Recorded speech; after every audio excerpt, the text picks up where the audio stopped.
সেদিন গেছিলাম ত্রিপুর সুন্দরী মায়ের মন্দিরে মায়ের আশীর্বাদ নিতে।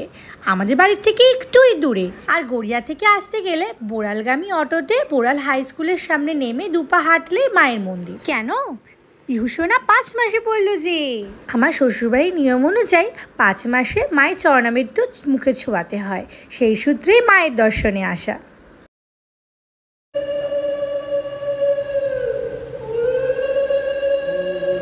সত্যি এই মন্দিরে আসলে মায়ের অপরূপ রূপ আর চারিপাশে স্নিগ্ধ পরিবেশ দেখলে মনটা শান্ত হয়ে যায়। আর দেখো পিহু কি সুন্দর কোনো কান্নাকাটি না করেই মায়ের আশীর্বাদ নিচ্ছে। ইতিহাস ঘাটলে জানা যায় প্রায় 700 থেকে 800 বছর আগে পাল ও সেন রাজার আমলে এই মন্দির প্রতিষ্ঠা হয়েছিল। দশমহাবিদ্যার তৃতীয় মহাবিদ্যা ষোড়শী বা ত্রিপুর সুন্দরী নামে এখানে পূজিত হন মা।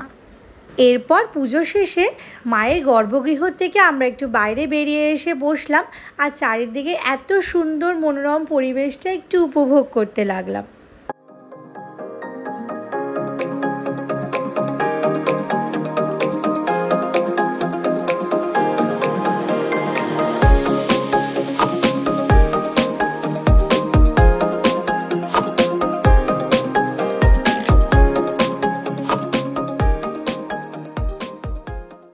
আরও কিছুক্ষণ বসার ইচ্ছে থাকলেও সেটা আর সম্ভব হলো না, কারণ আকাশের অবস্থা দেখে মনে হচ্ছিল যে কোনো সময় বৃষ্টি আসতে পারে।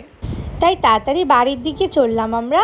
গিয়েই 3 তীর্থের প্রসাদ পিহুর মুখে একটু ছুঁয়ে দেওয়া হলো।